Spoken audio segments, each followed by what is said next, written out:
On the Fringe with Dan RadioStyle. Hope everybody out there's having themselves a great day. This is possibly going to be one of the largest things that could happen. I don't want to oversell it. In fact, even yesterday I was kind of doubtful on where this is going to go and how this is going to head. I understand Europe and Zelensky, they've got to play their part. It's not going to be in this meeting that's happening today. Very symbolic stuff is going on already. And there is some very unique people that are going to be showing up to this. So we're going to be talking about that. Got stuff on the DC update, stuff that's just all sorts of crazy Gavin Newsom stuff today. And he's all over the map, all over the place. We're going to be talking about that. Got a lot to get into, and let's get this fired up. We've got a great music show coming up, too. It's inspired by the Jay Giles Band, like Centerfold and Love Stinks. That's a great song it has. Maybe others, we'll see. But just a bunch of 1980s rock songs, too. Just for some reason, I kind of went down a weird path and found just some really bitchin' songs from that era. It all kind of works well together, so hopefully you guys join us for the live show. Friday, 3 p.m. Pacific, 6 p.m. Eastern. We do it every Friday, and you can always listen to it afterwards and just enjoy the great music.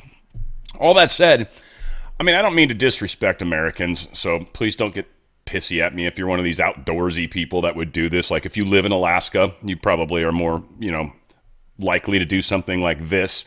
But to me, this is the difference between an American and a Russian. I'm not saying we'd lose in a war either. They're just very different people, wired very differently. This Russian guy, he's one of their high up the food chain dudes, Dmitriev, whatever, one of Putin's guys, special envoy.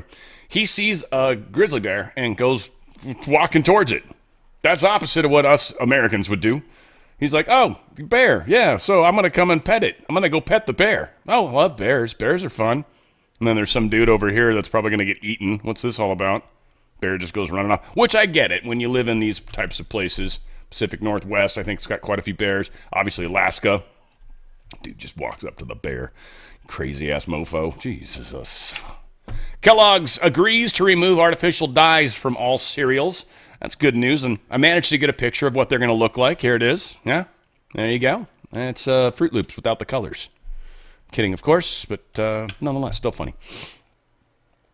There is some cookware, and they don't have specific brands, so keep this in mind, but I thought this was actually important enough to bring up. One of the ways to know that your cookware is a problem, and it's leaching lead into the food. Lead's definitely one of the worst things you can possibly ingest in your body. Lead causes a lot of problems. Mercury's another really, really bad one, and then radioactive stuff, specifically bad.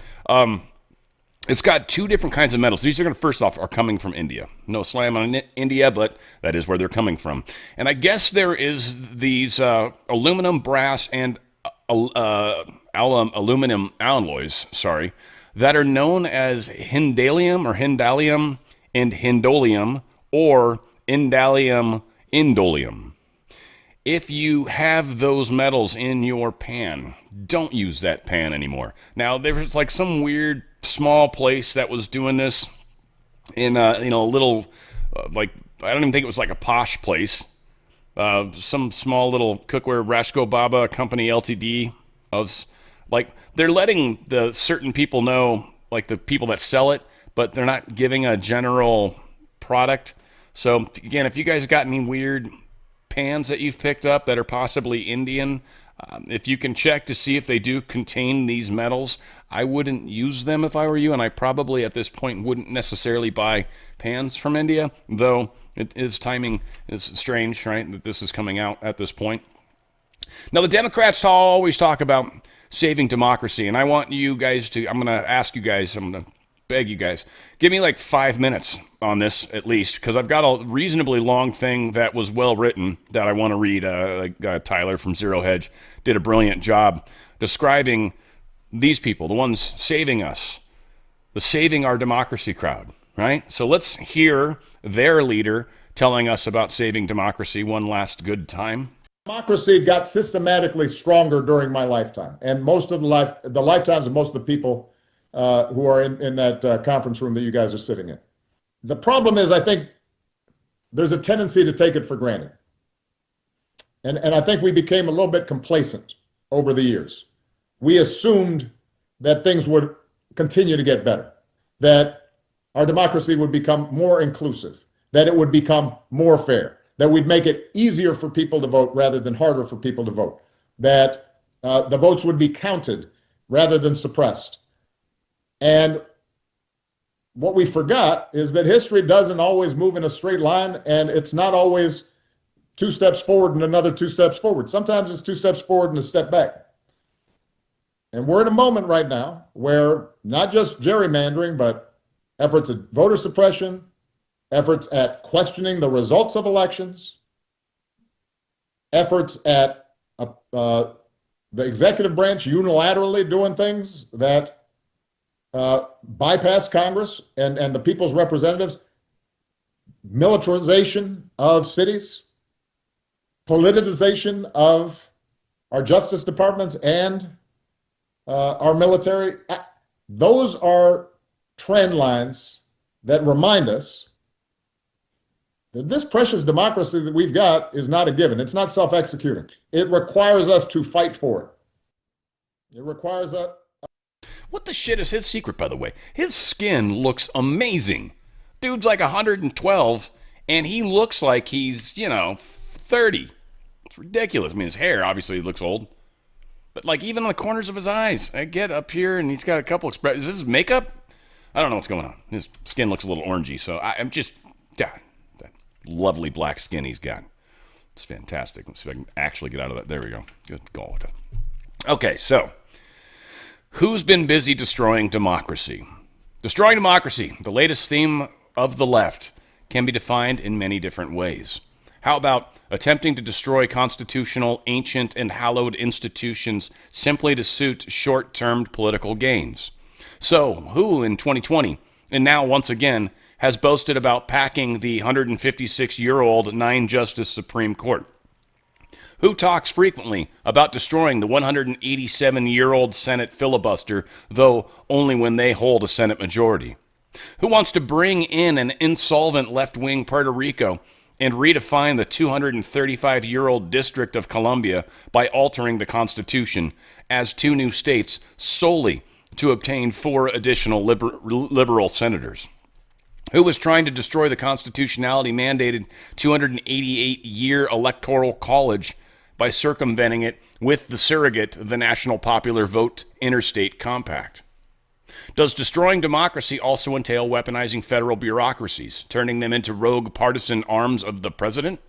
So who ordered the CIA to concoct bogus charges of collusion to sabotage Trump's 2016 campaign, the 2016-2017 transition, and the first 22 months of Trump's first term?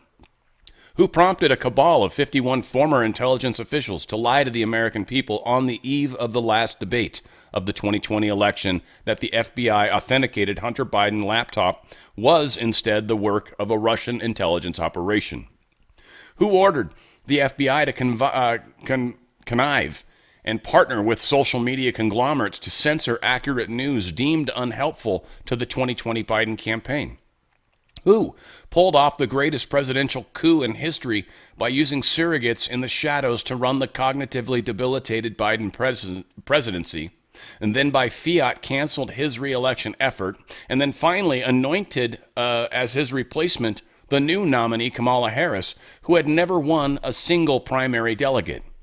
Who ordered FBI SWAT teams to invade the home of a former president because of a classification dispute over 102 files out of some 13,000 stored there? Who tried to remove an ex-president and leader of his party from at least 25 state ballots to deprive millions of Americans of the opportunity to vote for or against him?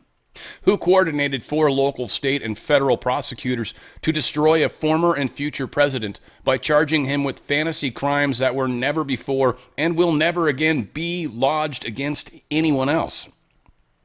Who appointed a federal prosecutor to go after the ex-president, who arranged for a high-ranking Justice Department official to step down to join a New York prosecutor's efforts to destroy an ex-president, and who met in the White House with a Georgia County prosecutor seeking to destroy an ex-president, all on the same day, a mere 72 hours after Trump announced his 2024 re-election bid?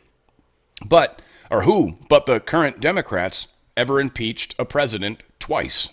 Has any party ever tried an ex-president in the Senate when he was out of office and a mere private citizen? When have there ever been two near-miss assassination attempts on a major party presidential candidate during a single presidential campaign? Who destroyed the southern border and broke federal law to allow in, without criminal or health background audits, some 10 to 12 million illegal aliens? Who created 600 sanctuary cities for the sole purpose of nullifying federal immigration law in the eerie spirit of the renegade old Confederacy? Who allowed tens of thousands of rioters, arsonists, and violent protesters over 4 months in 2020 to destroy over $2 billion in property, kill some 35 people, injure 1,500 police officers, and torch a federal courthouse, a police precinct, and a historic church, all with de facto legal immunity? How did the purported destroyers of democracy find themselves winning 60 to 70% approval on most of the key issues of our times, while the supposed saviors of democracy are on the losing side of popular opinion?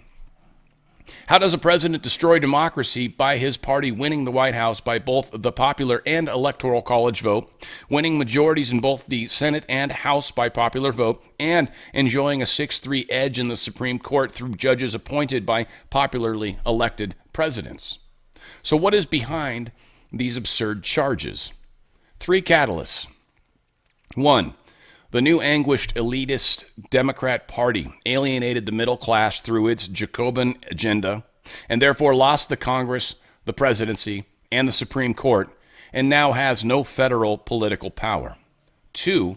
The Democrat Party is polling at record lows and yet remains hell-bent on alienating the traditional sources of its power: minorities, youth, and independents. And 3. Democrats cannot find any issue that the people support, nor any leaders to convince the people to embrace them. So it is no surprise that the panicked Democrats bark at the shadows, given that they know their revolutionary neo-socialist agenda is destroying them. And yet, like all addicts, they choose destruction over abandoning their self-destructive fixations. Sorry to read that whole thing to you, but I thought it was amazing. So, California's plan to gerrymander, what they've got to do, the plan to further gerrymander California's congressional districts, pushed by Governor Gavin Newsom, is being wildly panned by the Golden State voters, according to new Politico poll that was done. But they're seeking to shift redistricting authority from California's independent commission. That's who does redistricting right now. And it's been enshrined in the state constitution also, by the way. And now they're trying to switch it to the California legislature. So the legislature can draw the state lines, or the gerrymandered lines, if you will. As opposed by nearly 2/3 of the actual residents of this state, supposedly. Yet he's running forward with something to literally change the Constitution so he can do something that he feels is equal to what Texas and, quote, Trump is doing. Newsom's gerrymandering would eliminate 4 of 9 Republican districts. That would definitely suck. Arnold Schwarzenegger certainly saying, I'm fighting back. And he said he would, with lawsuits as well. But he's got a T-shirt on that's pretty sweet. I don't know. You guys might want to ever pick it up, especially people that live here in California. But F, and he starred out three of the letters. Damn it. F the politicians, terminate gerrymandering. All right? Pretty cool. Dude's freaking rock star, man. I love Bill Burr's joke on this guy, like back when he was getting accused, or back when I think he got his housekeeper pregnant. But just, I mean, what this dude accomplished as an individual, moving here as an immigrant from another country and becoming who he became, dude. He married one of the Kennedys, for crying out loud, dude. I mean, come on, that's like so insane. Dude he's a rock star, always will be. Even if he got a lot of lefty weirdness, he seems like he's coming back. Leftists have some fun response up their sleeve, apparently. You know how they like to follow rules and stuff. So this is what the residents in D.C., the lefties, are going to do to try to, get even with what's happening. So what they're supposed to do is they're going to get loud. Apparently silence is compliance, they say, so we need to get loud. Starting tonight, and every night of this occupation go outside at 8 p.m. and bang pots and pans, sing, chant, or make noise for 5 minutes. When your neighbors come out and ask what's going on, talk with them about what's happening. Post your noise making to social media. Invite your friends to come and join you. Now, interestingly, if it's only 5 minutes that they disturb the peace, right? You'd call the cops if someone's having too loud a party. If you got a bunch of people out banging pots and pans, you're calling the cops. You're not going to go out and talk with them. First off, that might not be safe to do, especially with crazy neighbors that might be literally willing to go outside and bang pots and pans just so they can force neighbors into conversations that they don't probably want to have anyways. This is what they're doing. Kind of stupid. They got railed pretty hard on it. Again, don't really care what some of these people think, but it is what it is. DC's filed a lawsuit against Trump takeover. They filed it, I think, late Thursday. I don't know, I think it technically got moved in today, at least, or filed, or however that works. But District of Columbia has taken legal action against the Trump administration's decision to place the police department under federal control. Lawsuit filed by D.C. Attorney General Brian Schwalb. He argues that the administration, that their moves violate the autonomy of the district and its residents. Again, I don't know. It's where the capital actually is. It's where his office actually is. So this isn't necessarily like Puerto Rico is doing a poor job managing crime. Oh, well, that sucks. You should get that fixed. This is the place where I go to work every day. So Trump's probably got some discussions around this, not to mention it's a territory. It's not a city like they're trying to make it. It doesn't deserve to have a mayor and all that stuff. That's not how territories are supposed to be handled. So all that said, I do believe a response was filed. The judge set the emergency hearing for D.C. restraining order. So a district judge, Anna Reyes probably has scheduled an emergency hearing for 2 p.m. Friday on D.C. Attorney General Brian Schwalb's request for a restraining order against the Attorney General Pam Bondi's directive assuming control over Metropolitan Police Department. So we'll see what or where that goes. Already seen the cleanup in action. Trump has pointed this out. And they've literally got the National Guard out there. People can be pissed about it, but most people are super stoked about it. We've got, again, a lot of cleanup actually happening all over the place, which is very cool. Literally got neighbors coming out and cleaning locations, and literally one cop is standing there while, 15, 20 neighbors are actually volunteering and working to help clean up the area. It's pretty beautiful what's actually happening, and people seem very stoked about it. They'd been seeing all the carjackings and the craziness and the crime, and everybody's saying everything's better, and they're like, I live here. It is not. And so, again, the lies that were constantly told by people on the left, at least D.C. is finally coming to terms with this and getting fixed. So Trump's doing a wonderful job. Of course, Schumer says there's no effing way they're going to support the Trump extension and fighting the crime. I think Trump can only technically get away with this for about 30 days. Not sure what he would do or how he could possibly extend it further. But outside of 30 days, it stops being he needs Congress's support, basically. And in the Senate, he would need a 60 vote, which I don't know. I'm very curious if there are any senators that would be willing to cross lines. I'm sure Fetterman would be one that would. I assume there might be some others. I'd be very curious to see if, I'm drawing a blank on the Thune, if Thune would be able to actually pull any people from the Democrat side to be able to actually put through a vote like this. Now, Schumer says no, but this is about the crime in D.C. I think we might be able to find bipartisan support, even though that will actually be the death knell of the Democrat Party. Here's Pam Bondi talking about it. Check it out. D.C. will not remain a sanctuary city actively shielding criminal aliens. Will not happen. Under Donald Trump's directive, D.C. will become safe again, and it will become clean again. And I think what's happening is it's a combination of an extremely divisive city council. You have liberal judges. You have no cash bail, as you said. You have juveniles running rampant over this city. And you have a Metro Police Department. They want to do their jobs. And we have been out there for the last few nights with all of our federal agencies, Sean. They have been working so hard, working together. We've made 156 arrests, 27 firearms have been seized, child pornographic material has been seized, over 200 fentanyl pills taken off the street, a homicide suspect with a firearm, and we are going to protect D.C. and make it safe again.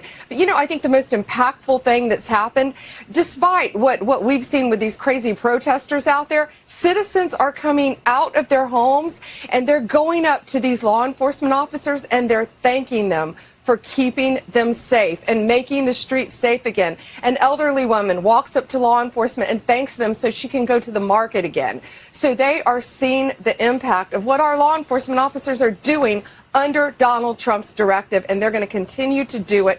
We're going to work hand in hand with state, federal, local officers, and we're going to make D.C. safe again. I love when we do it. So much fun. 18 more overnight arrests in D.C. I think his numbers aren't quite what she was just saying, so yeah, let's just assume those numbers are higher. Stories are maybe slightly out of order. America First Legal has a lawsuit going on where they're trying to get the information from the sheriff that was dumbing down the numbers. They were dumbing down the assaults. They were changing records on the back end. They're trying to get information on that.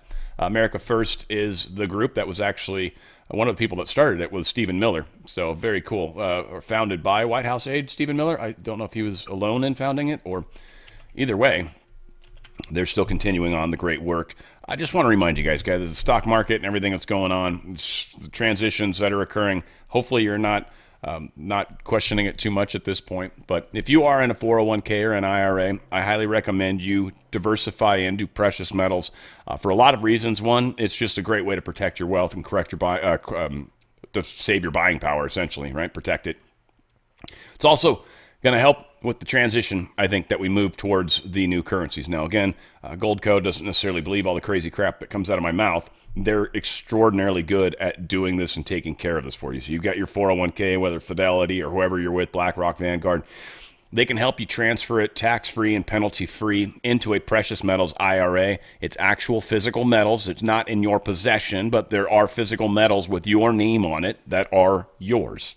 And they're actually put into a location. Those are your precious metals. And again, giving it to you is like paying you. So you get charged fees and taxes when that happens.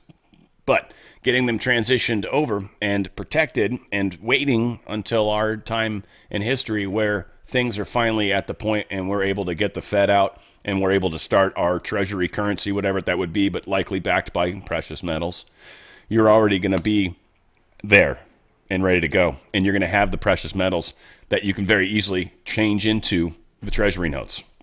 It's a great way to get out of the system before the bad day in the history happens. There's got to be something, because otherwise we're never going to get the Fed out. Has to. Something has to happen. It's not going to help the stock prices, and it's not going to help the value of the dollar.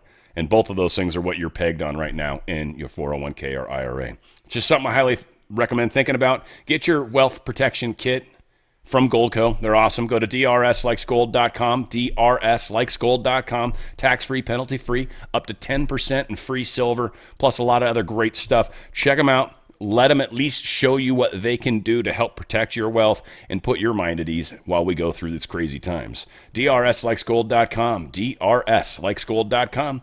Get your money out of them before they get it out of you. Gavin Newsom tries impersonating Trump, and actually reasonably humorous way, I think. I'm going to give him a little bit of points. He doesn't deserve them, but I'm going to give them to him. Kind of earned him, I feel like. But he says, wow, tomorrow history will be made. Caroline Levitt, that's pretty decent, will have no answers. I don't think she's a liar, but I think he's doing a good job, imitating Trump there. But Caroline Levitt will have no answers from the supposed fake media about California's beautiful maps. People are saying they're the greatest maps ever created, even better than Christopher Columbus. Donald the failure Trump will be warned, yada, yada, yada, right? He even threw a covfefe out, which is pretty funny, which this is actually what he's doing, is covfefe. Oops. I don't know if he's doing it on purpose or not. I mean, it's probably getting ratioed hard, but huge historic event, Thursday, 11:30 Pacific in Los Angeles. Thursday, they were going to have this very, very super special event. that Trump crashed. Federal agents, ICE agents, showed up at Gavin Newsom's thing that was held in a Japanese immigrant part of town. And yeah, needless to say, it didn't have the turnout they were hoping for. Whoops. So Trump's messing with them hard.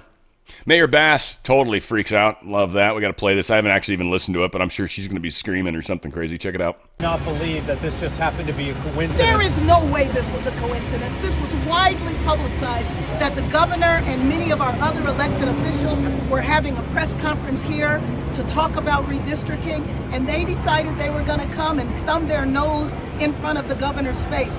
Why would you do that? That is unbelievably disrespectful. It's a provocative act.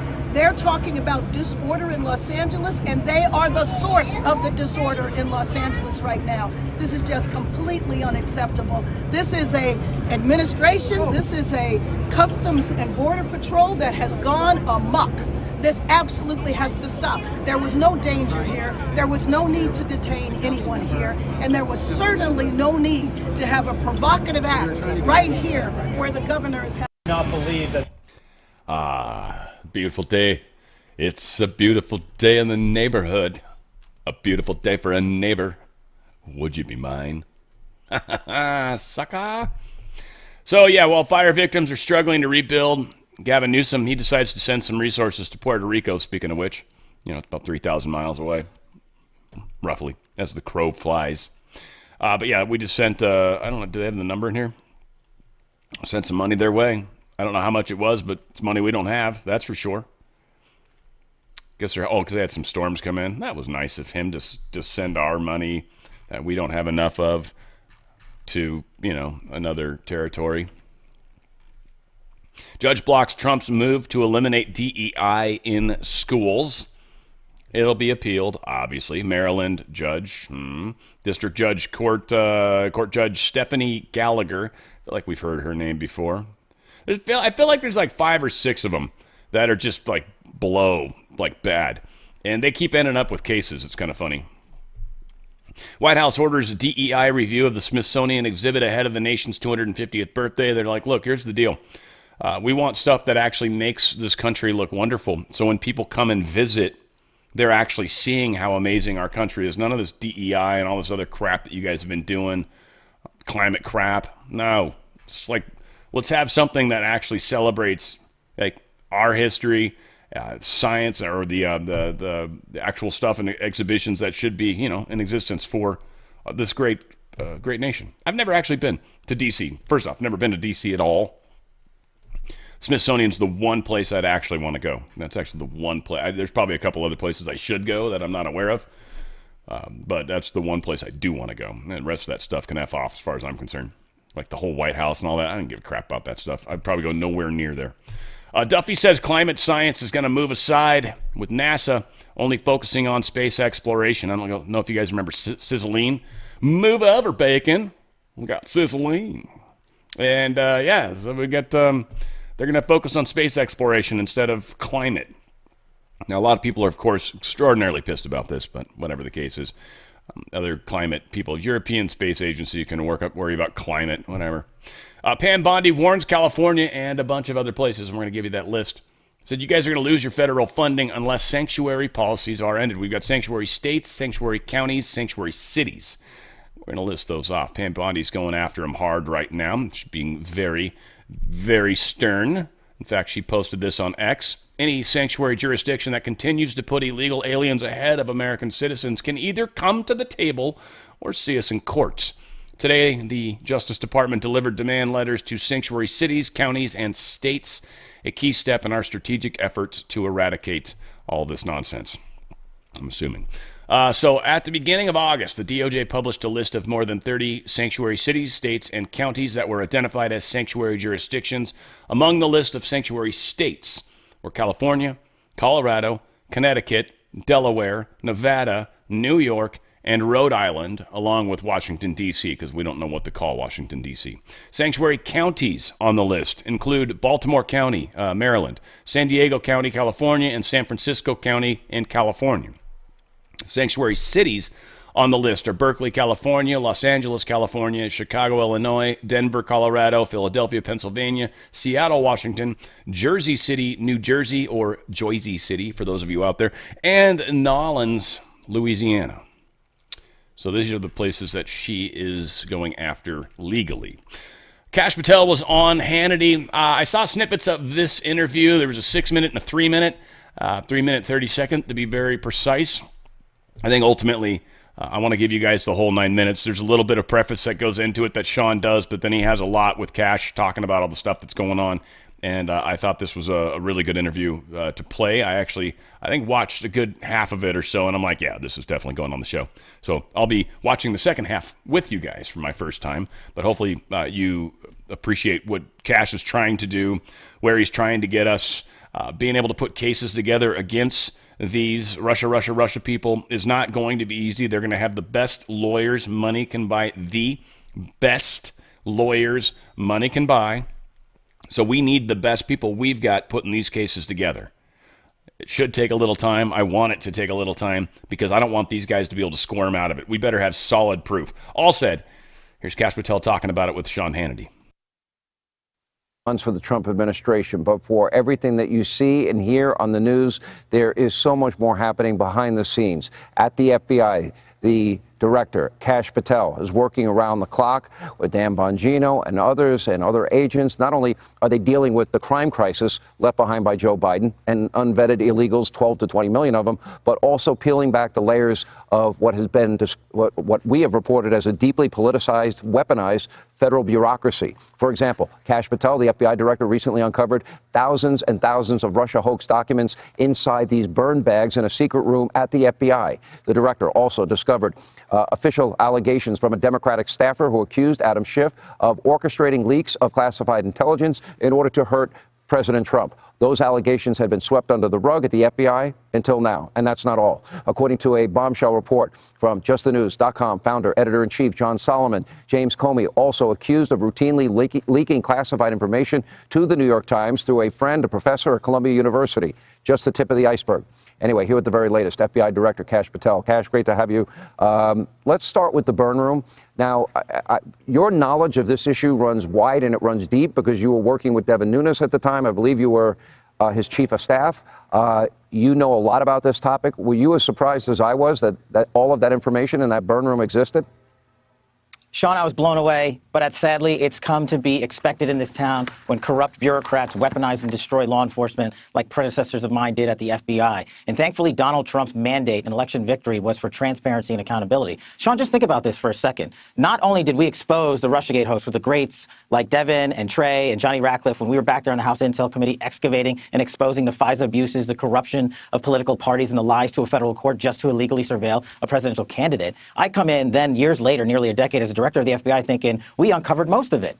But sadly, we found a room locked away in the Hoover building that contained burn bags. And just for your audience, Sean, a burn bag is a government bag that is specifically created to destroy classified evidence and shred and burn it. Hence the name burn bag. We didn't find one, we found 7. That wasn't the only thing we found in there. We found hard drives from our predecessors and prior FBI leadership. And folks like Page, Strzok, Comey, McCabe, Comey, the list goes on from Russiagate. The names were strewn all over these materials. Now, as our great attorney general just told you, we can't deny or confirm what we're looking at, but what we can discuss is what we've publicly disclosed. And these documents have been publicly disclosed because the greatest way to educate and bring along the American public for transparency, initiative, and accountability under President Trump is to give them the documents. And step 1 is by cleaning house inside the walls of Hoover.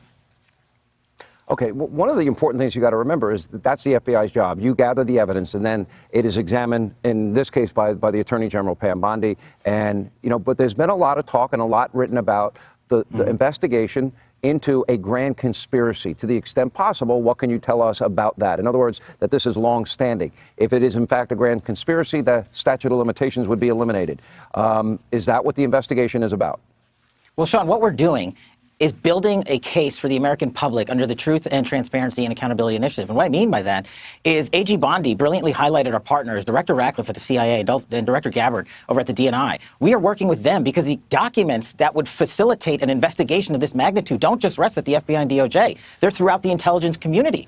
And we, the Russiagate guys like Johnny Ratcliffe and myself who investigated this and exposed this, are trying to expose documentation that we've known existed for years. At the same time, we're finding new material. So the best approach is to release this information with them and also go to our colleagues in Congress who have an oversight function on the judiciary committees and oversight committees and demand from us information and documentation that we can publicize. Things like the Durham Annex, which we've known have existed this entire time, but were classified for political reasons. We are educating the American public as we build through this transparency initiative. And where the investigation goes, I can assure you of this. We will max accountability for the American public. We delivered before when we ran the Russiagate investigation. I now happen to be President Trump's choice for FBI director, and I'm honored to lead that charge with our great partners in Johnny Ratcliffe and our great Attorney General and the prosecutors they have over there who are just as committed to justice as everyone should be, blindly so. We are going to de-weaponize the FBI and get its credibility back to the American people by delivering the accountability they need, by showing them what we're doing every step of the way. That has never been done before.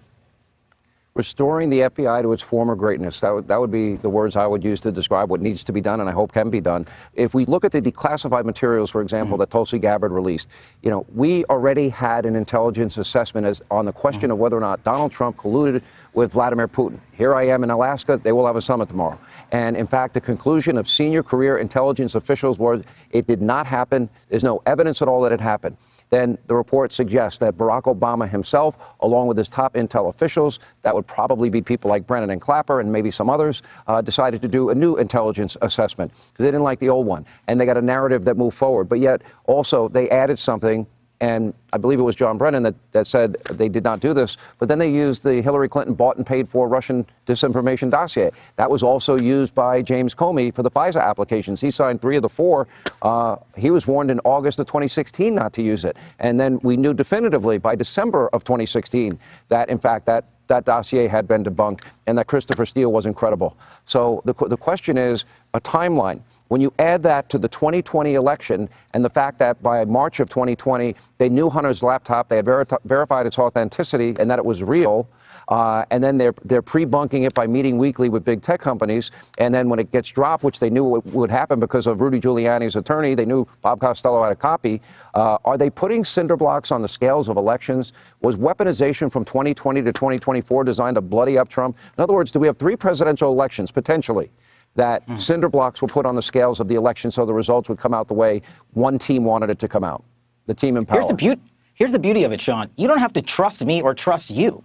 That's all. Everything you recited, the summary you just gave, is years of excavating documents that these deep state actors held and buried and documented their own corruption because they were arrogant enough to think no one would ever find it, that Donald Trump would never become president and appoint a cabinet that would go in and investigate this matter thoroughly. And when you start connecting the dots, here's what I learned, Sean, when I ran the Russiagate investigation.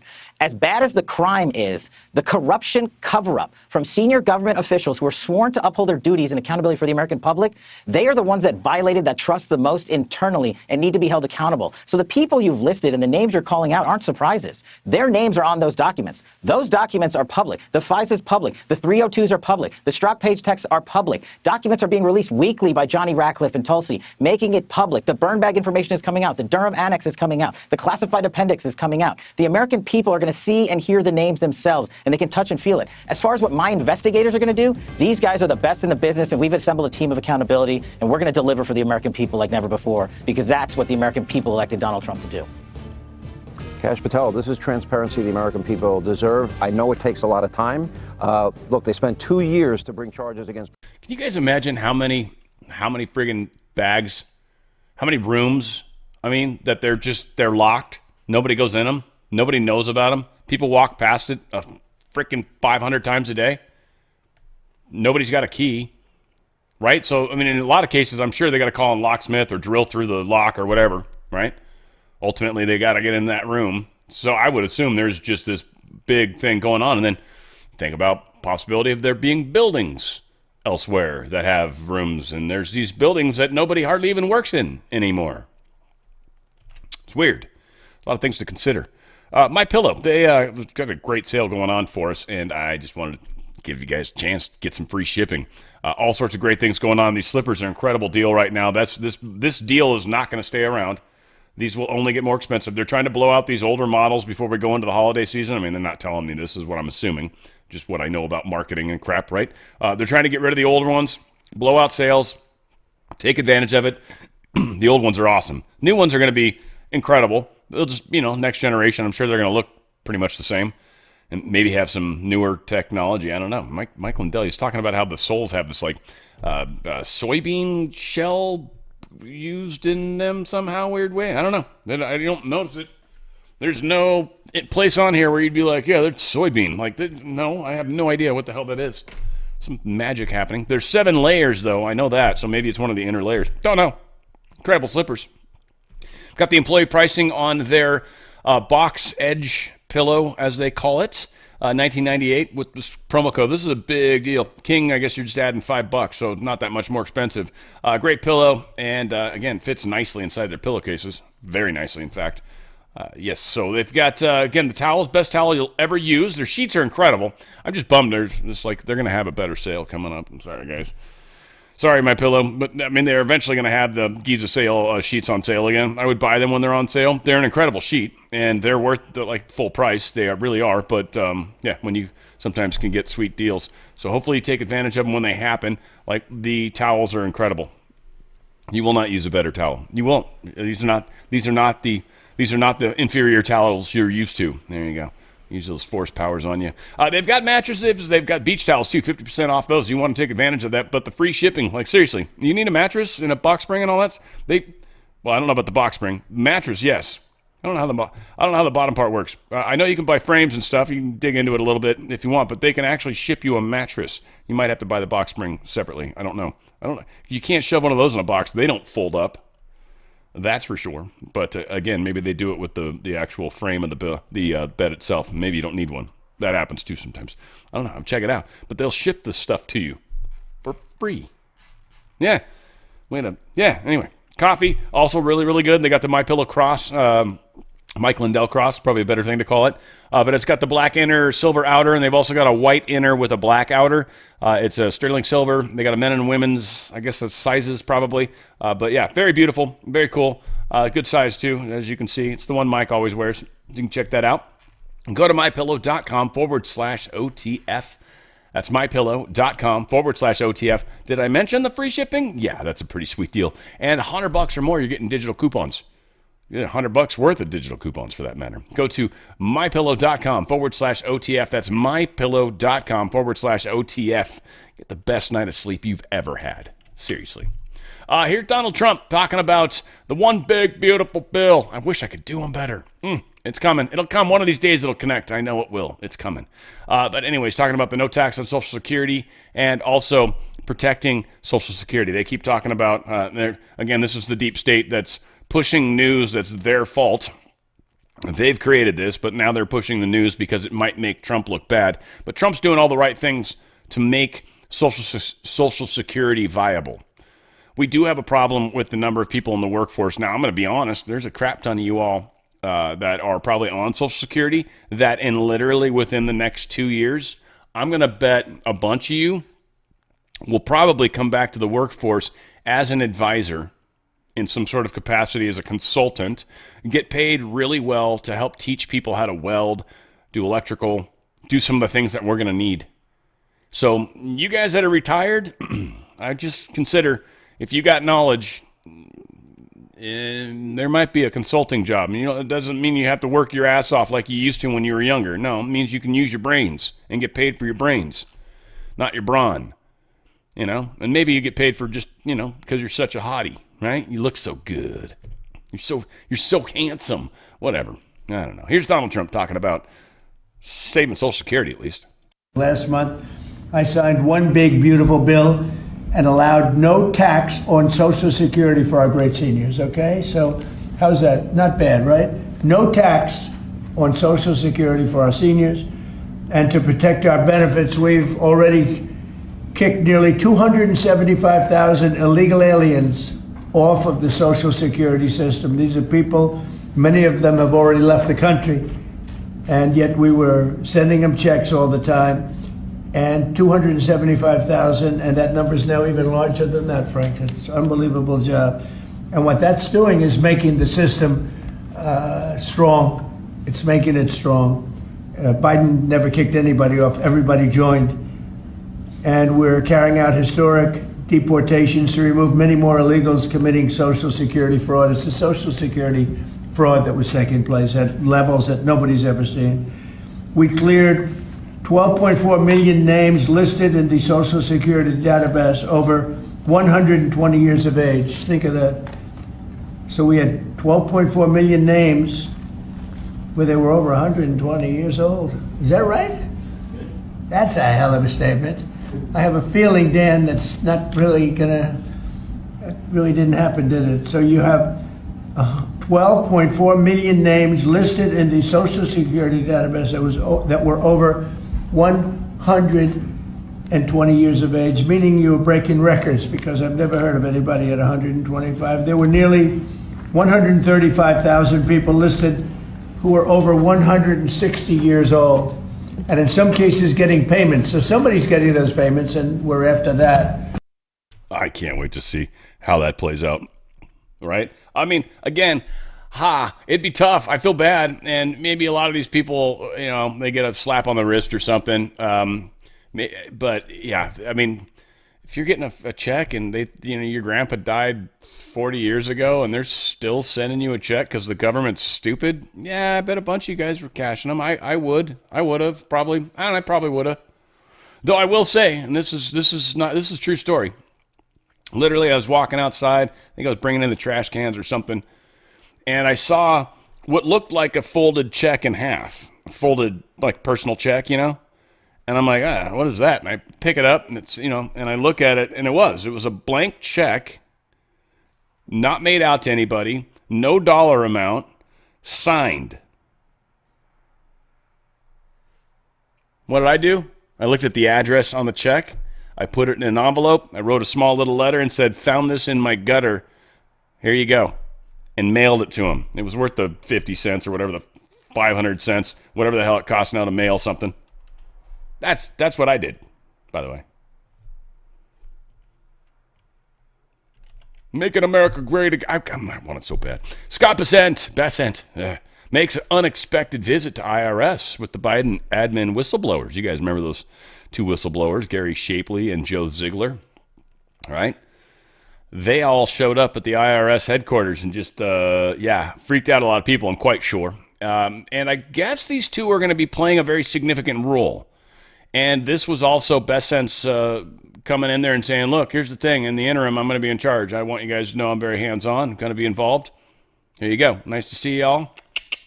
We'll see you soon. These two guys are very, very much involved in what's going on. We don't exactly know what their titles are or what they're doing. They're not, probably of the caliber to run the organization. I'm quite sure Trump is trying to get somebody in there, but that's a process that's got to work through the Senate. So we wait for that.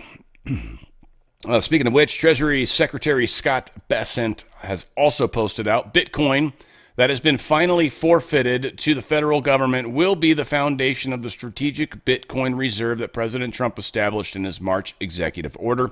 In addition, Treasury is committed to exploring budget neutral pathways to acquire more Bitcoin to expand the reserve and to execute on the president's promise to make the United States the Bitcoin superpower of the world.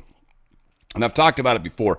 Having countries own a large quantity of Bitcoin that they don't plan on moving and just holding it, that actually creates stability in the Bitcoin ecosystem. So that's good, because the volatility is really the problem with it, especially as a currency. It's just way the hell too volatile. So hopefully that, for all you guys that like crypto, I think crypto's a bad idea. I think it's basically a step towards the central bank digital currency, but a lot of it exists. A lot of people have a lot of money invested in it. So Ethereum's another one that's being talked up a bunch right now. Just things to keep your eyes on. Appeals court allows Trump administration to resume the CFPB dismantling, and that is the Consumer Financial Protection Bureau. As many of these things have happened, a federal appeals court judge or a federal judge said, no, you must not do this. You must send back all the money. You must keep paying whatever the case is. And then it's appealed, And right now, the appellate courts have been kind of shutting down the district courts the appellate courts have really been shutting down the district courts lately. Federal courts, I think is a better term. But they've been shutting them down lately. I don't think they're getting the ability to just like shut down Trump's laws and everything else. So I think this is something that maybe the Supreme Court is trying to manage from their side. They're not really saying anything, but we are seeing this small handful of people that are doing everything in their power to stop Trump from moving forward. John Solomon was on with, what's her face? I forget her name. Pretty good journalist. Oh, Megyn Kelly. There it is. Somewhere. I knew there was info to help me. But yeah, so they were talking about what the subpoenas, grand jury stuff regarding like all the different grand juries. Some of them are inside D.C., but many of them are outside of D.C. There's some stuff going on. They talk about it. It's pretty cool. Check it out.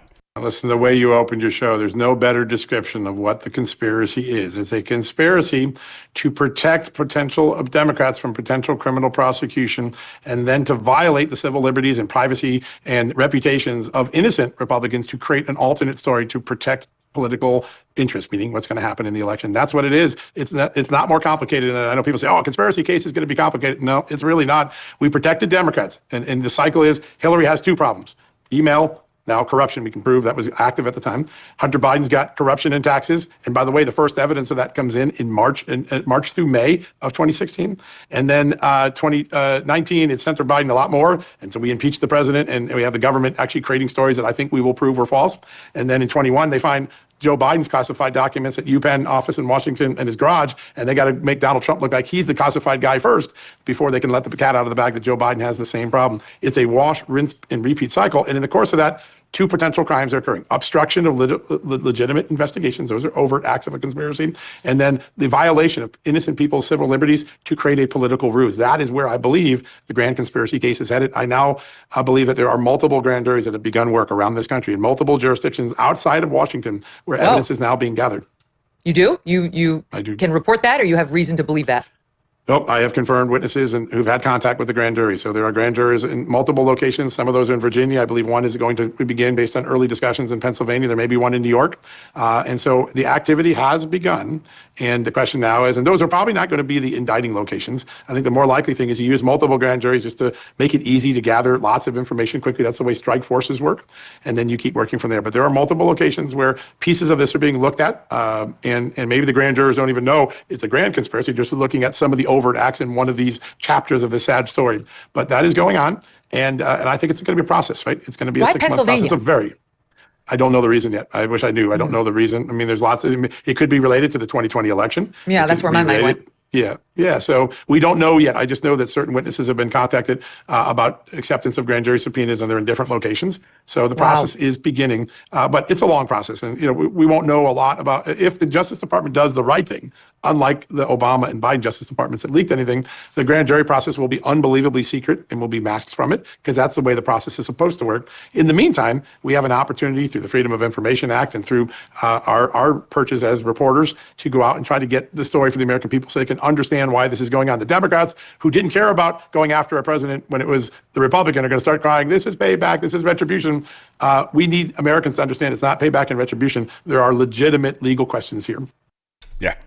And we are getting to the bottom of it, I hope. Google's been busted for sending GOP fundraiser emails directly to spam. Again, Google's been directly involved in manifesting the direction of conversations of narratives. They've killed narratives. They've been directing narratives. Their algorithm helps push certain narratives. Google's huge in everything they're doing. The two largest search engines that exist is Google and YouTube. The two largest search engines that exist are Google and YouTube. What you find is sort of up to them. Now we're finding out that, of course, their emails involved.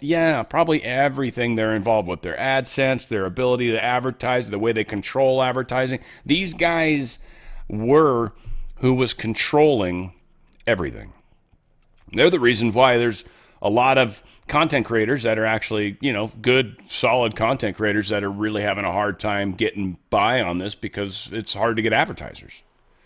And when this gets fixed, and like for example, like the 2 YouTube channels I got right now, I got 2 of them because I got my old channel back, and it's weird. They get about the same amount of views, so I'm just going to keep them going for a while, I guess, whatever the case is.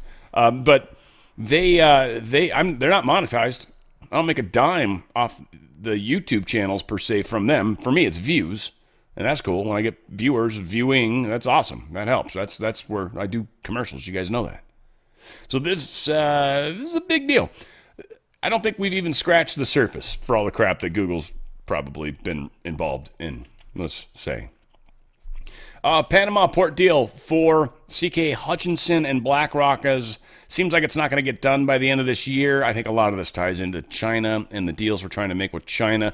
Trump even extended the tariff hold with China. The stuff with China is very interesting. We do see evidence that stuff is moving, that China is transitioning, that the people in China are waking up, that the CCP seems to be losing power, but it's China. It is very hard to get information out of China, and when it does come out, it's weird, and people question it and wonder. And this is kind of an example. I think it's worth it. I hope you guys get this Xiaomi company This is an example of many companies that do this, many individuals in China that are trying to get some of this money out before China clamps down, before China collapses. They see the writing on the wall. There are so many problems that are going on in China. And, of course, it's my girl, Tiffany Meyer. Come on now. My girl. She's got, how many outfits you got on? You get a costume change in the middle of this? I think she did. I think she was doing a pre-recorded show and that she shared it here in this lovely outfit. Sorry, guys. I love this chick. I don't know why. It's funny as hell. Anyway, I almost hope I never meet her. I'd actually be embarrassed. I'd be so embarrassed to meet her. Whatever. It is what it is. Tiffany Meyer, my girl. Check her out. China in Focus. A rumor circulating on Chinese social media is rattling Beijing's inner circle. What does this unexpected report about Xiaomi CEO's alleged money transfer reveal about China's financial anxieties and political messaging? Joining us to discuss is retired Marine Colonel Grant Newsham, senior fellow at the Center for Security Policy and author of When China Attacks. Grant Newsham, thank you so much for joining us. Great to have you back on the show. I'm glad to be here. Recently, there was the Wells Fargo executive who was not allowed to leave China, even though she's an American. Now, in conjunction with that, recently there's this rumor that's being spread on Chinese social media about Xiaomi's CEO, that he allegedly, secretly transferred $5 billion overseas using someone's surname Mao, which is the same name as the Wells Fargo executive. Now, what's interesting about this is Xiaomi is a huge Chinese company seen as important and part of the, U.S., China tech competition world. Normally, these types of companies and employees are shielded from rumors online, and given the CCP's tight control over information, especially on social media, why do you think this rumor was allowed to spread? Well, I think the Xiaomi executive lost his protection. Every Chinese who can, the elite down to the middle class, tries to get their money out of the country, and that includes the very top people in the CCP. So moving money out of China into somewhere safe is something everybody does, and everyone knows it. But I think for some reason he got somebody really mad, and he didn't have the protection that he thought he had. But also the CCP, the Chinese Communist Party leadership, is sending a message to some very prominent companies and their executives that you had better not do anything that we don't approve of or don't like. And one wonders, say, if a message is being sent to Li Ka-shing in Hong Kong, who cut a deal with the Americans to sell a lot of overseas ports that his company Hutchison controls or owns. The Chinese government did not like that at all, and they've reined him in since then. But the Chinese, they say the leadership, the guys at the top of the racket, every now and then they send a message to make sure that very wealthy tycoons, prominent business people don't sort of get off the reservation, that they don't do too much without Chinese government approval. And it could be that sort of a message is being sent. As I said, what the executive is charged with is really nothing that everyone else in China isn't doing or would do if they can. Though there's been a lot of news about China's economic state not being well, ongoing economic woes, if you will. Do you think with this rumor spreading that it's a sign that the economic state is so bad that you have to have the leadership essentially send out a message to be like, hey, keep the money inside China? Could that be one of the reasons? Well, it is one of them, I think. You don't do something like this for no reason at all. And this has been a constant concern on the part of the Chinese leadership for decades, really. This phenomenon, where, as I said, every Chinese person who can tries to get their money overseas and into the free nations where there are property rights, the US, the United Kingdom, Australia, Canada, etc., and ideally get a relative out with a green card. And that operates like a futures market, where the people who are most successful, benefiting the most in the Chinese communist system, don't seem to have enough confidence in the future. So as I said, this is a problem that the Chinese government has had to deal with for a long time, at least several decades. And they haven't got half of the foreign exchange that they need to pay their debts overseas. And that's often not recognized, but it's a fact. So they don't like it when people are moving money overseas and changing it into foreign currency, which they don't have enough of. So they try to stop it. And it is for economic reasons, as much as just the sign that the people who are benefiting most don't have enough confidence in the future of the Chinese Communist Party. So it's economic, psychological, and there's an angle of sort of a very political aspect to all of this. I want to dig into that because this does come not long after news that Jack Ma, very famous with, the anti-IPO that was stopped, actually had to relinquish control of Ant Financial to the Chinese regime, or at least something controlled by the Chinese regime. What is this telling us about the economic but also political state of the Communist Party right now? Well, it's that Xi Jinping and his cronies are valuing control over everything else. Economic benefit, the economic condition in the country, they want control. They're willing to sacrifice, as I said, economic strength in exchange for the control. And Jack Ma's experience really shouldn't have surprised anyone. He was a creature of the Chinese Communist Party ultimately, and there wasn't enough room at Davos for both Xi Jinping and Jack Ma. So one of them had to go, and it was going to be Jack Ma. So this is a cautionary tale. But as I said, it's all about control with the Chinese Communist Party. Operate like a criminal group, and you do not share control with anyone. And that is one of the things that, if you keep that in mind, a lot of what the Chinese Communist Party does make sense. Grant Newsham, as always, thank you so much. Yeah, the Chinese Communist Party is not something we here in the West understand even a little or appreciate. And I don't mean it in a good way, appreciate. I mean from the standpoint of just what needs to unravel. They were supposed to be the leaders of the world. That was the plan. Trump messed that up his first term. Biden wasn't able to really fix it because there was already too much turmoil that had been stopped, too much momentum had been killed, and Trump is working the deal with China to give China a chance, because the way it's playing out, China could be destroyed if we went hardcore. And they would likely have to go military to stop it. And they likely would, from a cultural standpoint, not the people, but the CCP. They would likely use nukes in order to force their hand. So what we have in China cannot be undersold, cannot be underplayed, and cannot be underrespected. I joke a lot, but I think there's a lot of reasons why I have the interest I do. Their crisis that they've got right now in the real estate market. I mean, again, the very, very dear friend that I talked to, what is going on in China, people trying to get out from properties they have, they're just, it's a mess. And China was, again, expecting, they put a lot of eggs in baskets that Trump budged up. And it ain't happening the way China needed it to happen, the way China expected it to happen, the way China planned for it to happen. And now China's just standing there holding, bull by the horns, themselves, whatever, call it what you want. Literally, they're asking firms run by the central government to start buying some of these unsold homes to try to put some of this money back into this real estate part of the economy that is freaking in sad, bad, horrible, crappy shape. 4 adjectives. They hate that number too. Number 4 sounds like death. Apparently in China, it's very similar sounding, and it's probably the same word as far as what we would hear. Like I got a couple of very dear friends that are trying. I'm just trying to understand the culture better because it matters, and there's a shit ton of them. But just pronounce it like the word you. Why you? It's like 7 different words. It's like, it's ridiculous, literally. And it's how they say it changes the word. Oh man, it is so brutal. It is so brutal trying to, like, Japanese, so easy. They're very, it's like Spanish. They're very consonants, or you pronounce what you see. You pronounce what you read, right? And it'll sound pretty close. And they'll know what you mean. China, nope. You say you wrong. You. Like, and it doesn't even sound different to me half the time. I'm like, that was different? And she's like, uh-huh. I'm like, she's got to hate me. I tip well. So, DeepSeek delays model release due to issues with Huawei chips. Yeah, because they don't have any good chips. Huawei's all they can trust, because Huawei puts backdoors on all their shit, but, they control that.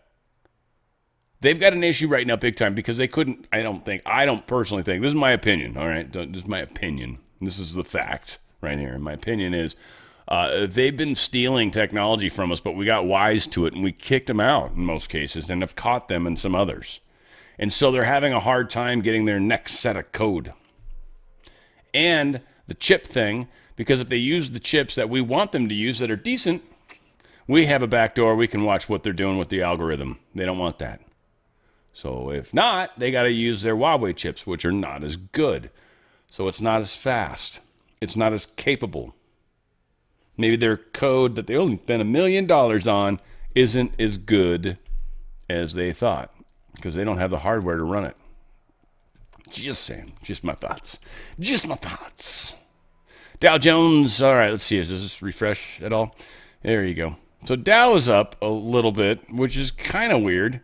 Everything else is down. Everything else is down. S&P 500, NASDAQ, blah, blah, blah. Not that much. Down, like minuscule amounts. Gold was, I thought, up a little earlier. Yeah, it was. And then they've managed to jack it down. You guys see the wiggle woggle wibble? Weeble wobble? I don't know. Spikes. Look at these crazy. That's what they are. Is they're No? Not helping? I know. Sound effects aren't my thing, per se, as you are well aware. The World Economic Forum, they probed their Klaus Schwab. There were some improprieties, some spending of money that seemed inappropriate, masseuses and all sorts of strange things that that he probably used funds, they're saying, inappropriately. Well, they investigated themselves and found that no, in fact, Klaus Schwab did none of these things. He is an angel. Bling! Yes, Klaus Schwab is the perfect example of what the human should be. Yeah. Okay. All right. I'm just passing it along. Alexandre de Moraes, he's requesting to schedule former Brazilian President Bolsonaro's trial. He wants to frickin' put that dude in the death. He's like, can I catch him on fire now?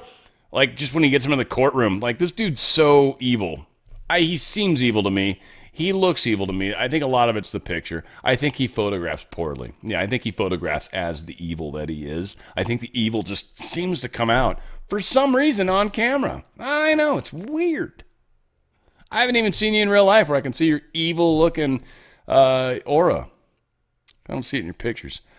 That's not showing up, I want to see that. With that bald head of yours, oh, hell, I'll see your energy. Like, easy peasy lemon squeezy, home doggy. Next round in the Northvolt drama. This is a California company bought a failing, Swedish company? What is this? What the hell are they? Brussels. Swedish, yeah. Swedish battery manufacturer. And again, the only thing the Swedes make that's worth a shit are friggin' meatballs and, what was the other thing that I was the fish. Damn, those Swedish fish are good. Oh, delicious. Anyways, Brussels is already talking about new subsidies to this Northvolt company that literally lost a butt ton of money, and it became worth roughly about 300 million euros because of this butt ton of money loss. And then in the end, Northvolt collapsed under the $5.8 billion in debt. Because it's such a clean energy, and it's got to be heavily supplemented with government spending or essentially taxpayer money. It's extraordinarily expensive, doesn't work well, people don't like it, and it's not a way to move forward. There's better ways, there's better technology. They're just trying to do something that they could make a crap ton of money off of, like, because you create all these different manufacturing points, like the battery manufacturer. You got the special minerals and stuff that they got to get, right? And like all this voodoo and hoodoo's got to come together, and you get to make money in every single step of the way, and likely control the populations wherever you're at. This is all part of their thing. But, you know, again, it's now Ursula von der Leyen, she's stuck paying this nonsense, which is hilarious. And this is a California company, which is stupid. Probably going to go bankrupt. Whatever. Apparently, so we've heard, we can't tell when you look at them. They're like, no, I'm fine. I'm okay. British people apparently have had enough. They've had enough. They are so pissed. They've got, I think they needed 100,000 signatures. And they ended up with something like 750,000. So you need 100,000. They got, 7.5 times that. So apparently, this is one of the ways you'll know if Uprit's pissed. Did you sign the thing? Yeah. All right. I guess I know you're pissed, obviously. You're furious, probably. Furious. I am so angry right now, I could punch a moose if I was Canadian. How they would say it. You'd be like, I can't tell. I don't feel it. Not feeling it, home dog. I feel your emotion when you're at a friggin' football game. I get that. I've seen it. Yeah, do you guys love pets? Look at that. Look at that cute little dog. It's not even a real dog, right? Like, how do you do that? How do you take that picture and keep that dog like, you want me to just lean on this? Like, how do you want me to, should I smile? Like, how does this happen? How does a photographer get this? It's impossible. Whatever the hell. The product's amazing, by the way. Pet Club, I don't know if you guys know about these guys. Pet Club 247, 24/7, baby. 24/7. There's just a lot of crap. We talked about the pans made in India. Yeah, they leach lead into your body. No, you'd think that's a bad thing. It is. You have the same problem with pet food, by the way. A lot of the pet foods come from places that don't care about stuff like that because it's dog quality food or cat quality food or pet food, if you will. So they don't care if it's got some stuff in it. This is one of the beautiful things about this company. They're looking out not just like for the food, but like the toys that they use, everything. So there's really cool products. You go to danradiostyle.com. Well, if you have a pet. If you don't have a pet, I don't know. I mean, this is not a reason to buy a pet. I'll tell you that. This is not a reason to put a dog door on your house, like my house currently has. danradiostyle.petclub247.com for serious pet owners. danradiostyle.petclub247.com.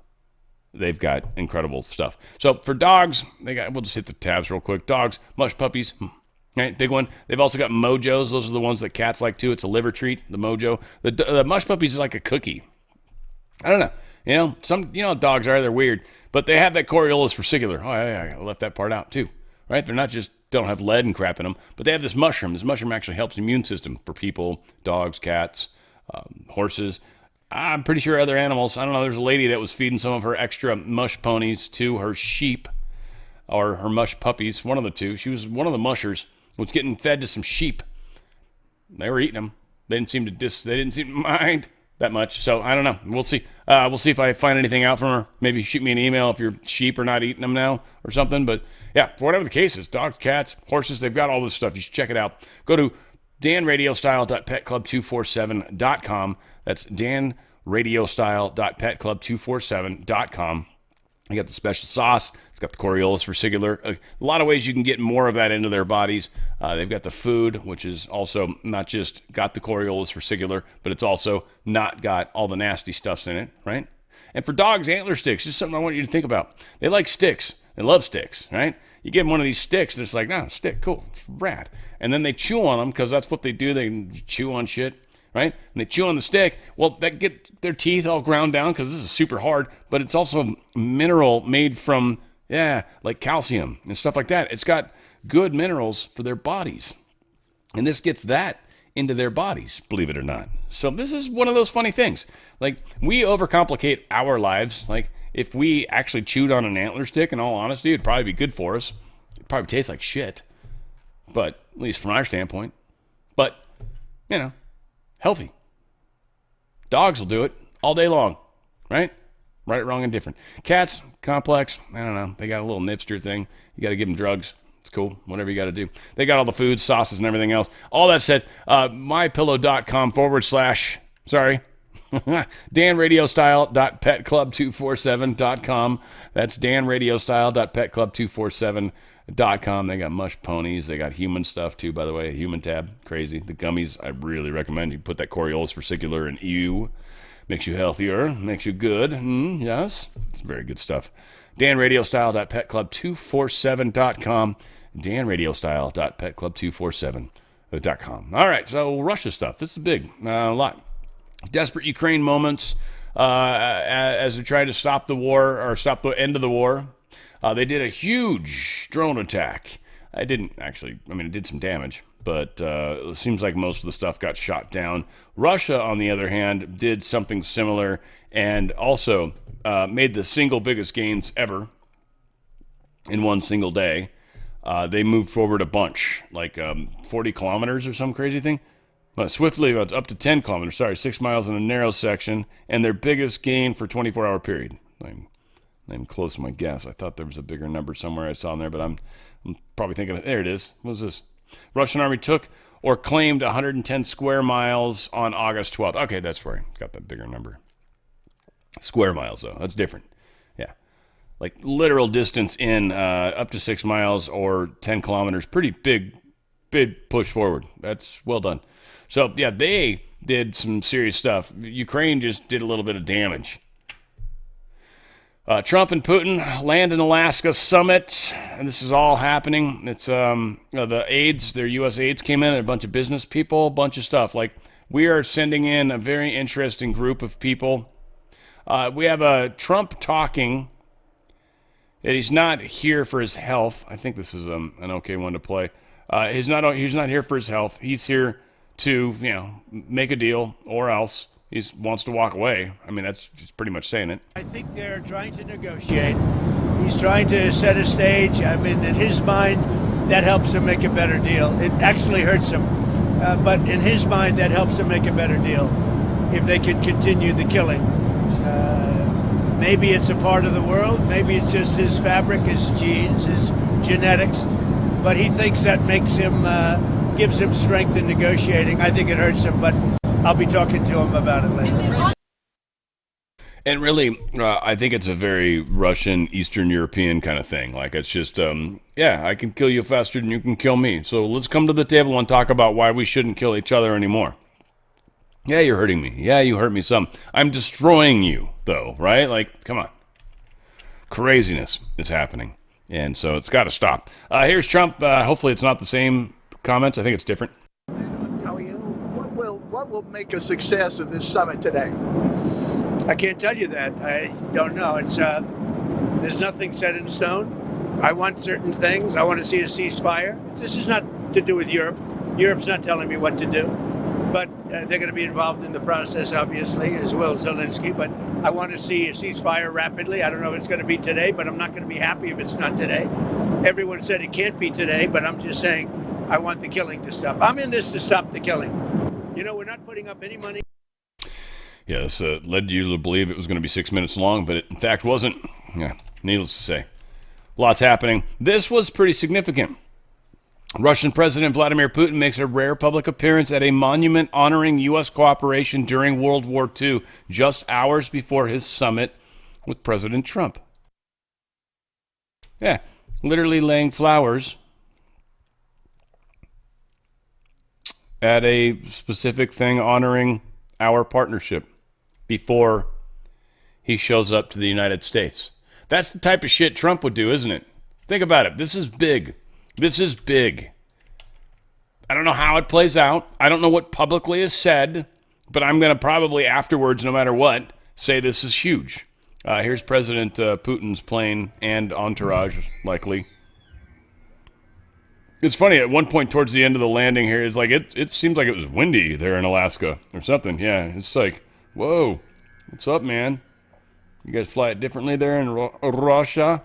Mother Russia. What, you got a gear in the middle? Interesting. Got 2 on the outside and looks like 1 extra gear in the middle. They only got 3. We usually do stuff in pairs. It's kind of funny here in the United. Well, I guess it can pair up with the front if you look at it that way. Whatever. Just thinking out loud while the stupid plane's landing. There you go. Beautiful. Oh my God, he landed. That's so amazing. Woo, yay. All right, whatever the hell. I don't know. It's him showing up. It's kind of cool. Now, some of the people Trump's bringing with him. U.S. delegation traveling with Trump. So Marco Rubio, Scott Bessent, Howard Lutnick, Director John Ratcliffe, Susie Wiles, James Blair, Bo Harrison, Nick Luna, Dan Scavino, Stephen Chung, Robert Gabriel, Caroline Levitt, Will Scharf, Ross Worthington, Ambassador Steve Witkoff, and Ambassador Monica Crowley. They're all showing up. It's a pretty big group of people to be bringing. This is what they've got set up for this conference room. A very interesting room, by the way. This wood.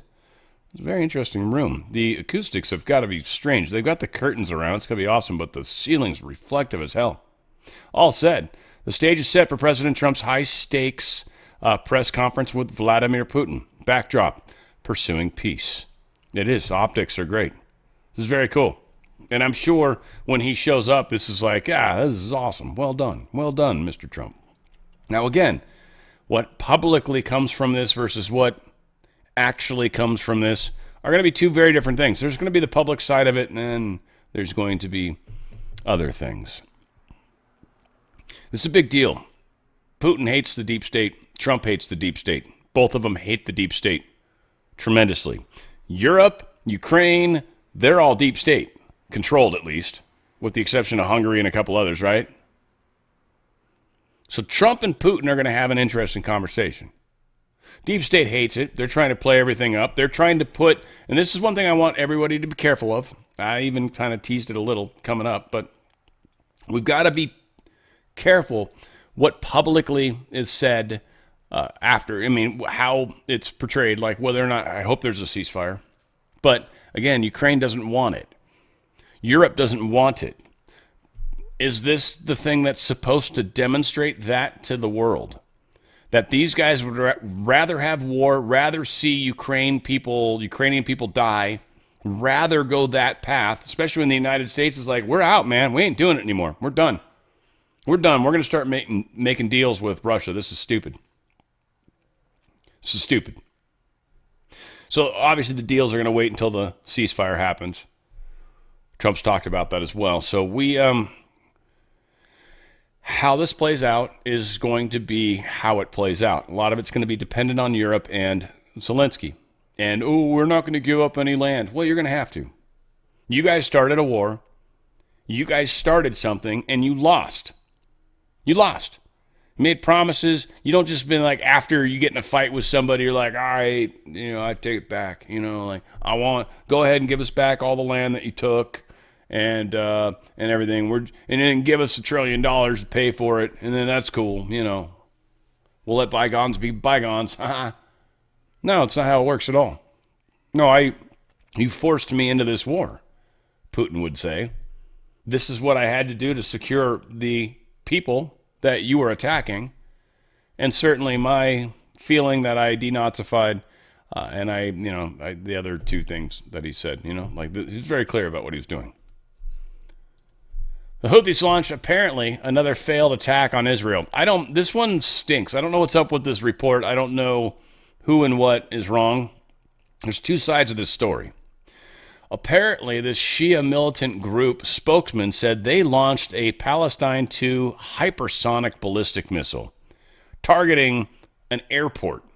Now, just to give you a little clarity, if you're shooting a ground-to-ground missile and all you need to do is just hit an airport, that's a big target. It's a huge target.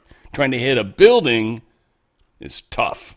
Trying to hit an airport, much less tough.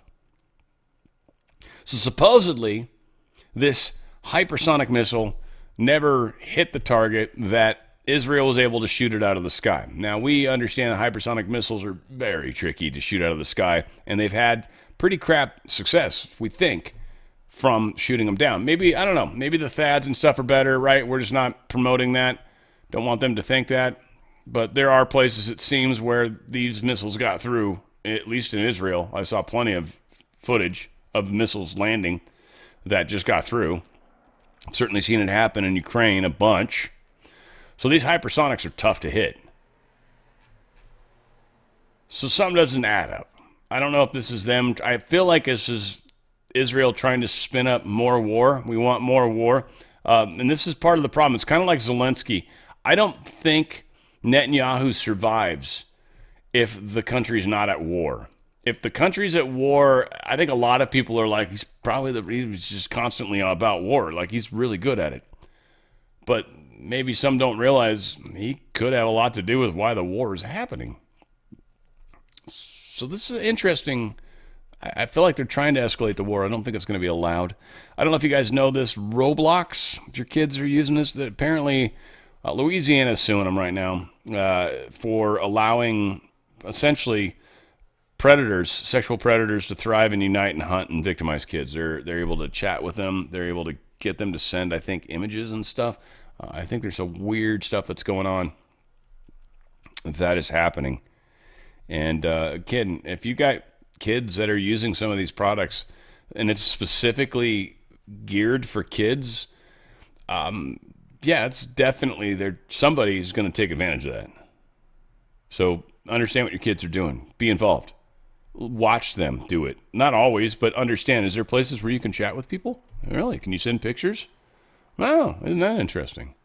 Have you ever had anyone ask you to send pictures? No, you have. Right? Like, ask questions. Be involved in your kid's life. It's a different world now where it's like, kid comes home and a stranger talked to me and asked me to go into their panel van. It's not like that anymore. The panel van is Roblox or a company similar. Not always, but can be. In this case, they're being sued for something that may be similar. Senators call for Meta probe over chatbot conversations with children. Apparently was having slightly inappropriate, romantic or sexual or sensual type generated topics, like conversations.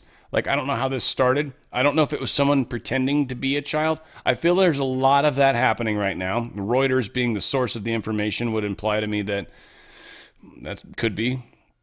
A lot of people pretending to be minors and then doing weird things that minors don't generally do. And to some degree, it's probably going to mess with the AI's ability to identify age, or, as I'm thinking, more likely, the easiest way to identify who child predators are. Now, how they're doing this, if they're handling this properly, we'll see. Josh Hawley and Marsha Blackburn keep pushing this. They are two people that want the digital ID. I do not like the digital ID. I will never support the digital ID. I don't like that idea, especially for children. And I know they always, we got to do it for the kids. No, we don't. I'm not giving up our freedom for the kids. There's another way. There's a better way. If that's what they're asking you to do, that's not the better way.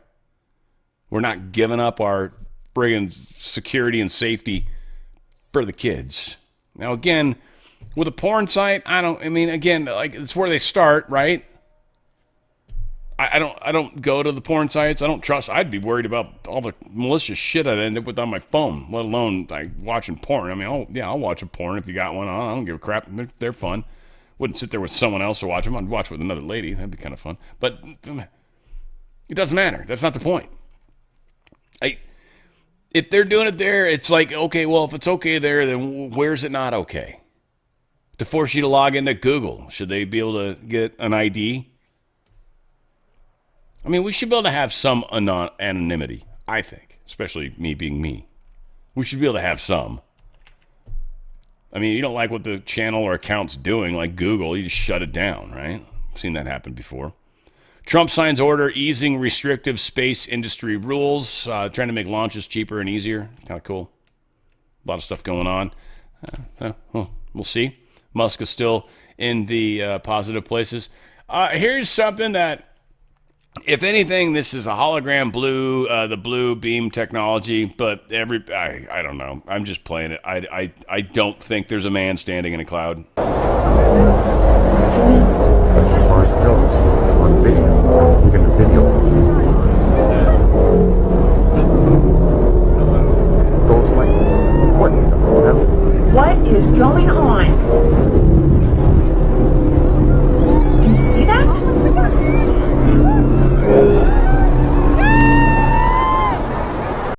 Utah is one of the places that they've suspected some of this technology would show itself.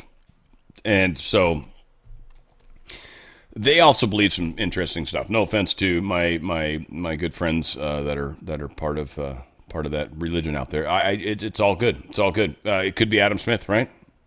Adam Smith in a spacesuit. Like, who knows what they're going to push it as. A lot of people want to believe that stuff's going to happen a certain way. And some of those beliefs are going to be taken advantage of. Some of those beliefs, they're going to actually find people that'll believe it, and they'll put it in the sky. They'll make it happen that way, you know? And it's like you'll see what you want to see. So, again, it's cool. It's going to play how it plays. Now, I've talked, again, I think this lady she's really smart, seems like. She's gorgeous. She's a lovely member of Congress. And she's the one that they're handing all the keys to all the crazy shit. And so, again, they're doing this to destroy her. I don't think she realizes it. Or maybe she's the one that's going to be able to actually pull this off. That's possible, too. Maybe it's possible. But CIA, she was on with Joe Rogan talking about the Ark of the Covenant and remote viewing to find it, and very aware of remote viewing, and definitely it's a legit thing. CIA spent a lot of money. Russia has, too. Many other countries have spent mega amounts of money on remote viewing. So very aware of its abilities and its accuracy, for that matter. But so many of the normies aren't. So anyway, I always trip on stuff like this, but it's kind of fun. Again, decades old stuff, but it's coming to the surface now.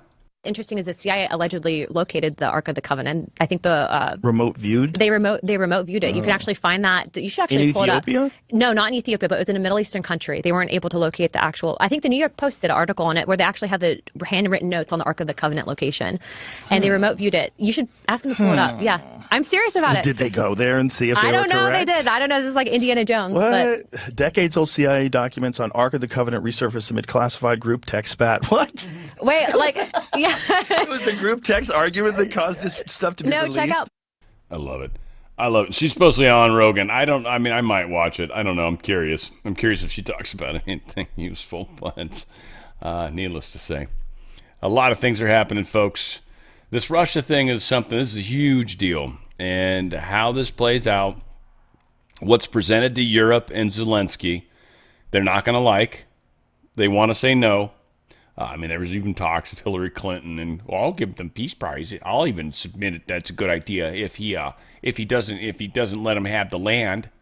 And that's what it's all about. Not giving Ukraine, like, essentially. They started a war. They lost, and now they're like, well, you've got to insist that they give everything back that we made them take, with blood and missiles and weapons and everything, right? Like, we want an undo. We want a redo.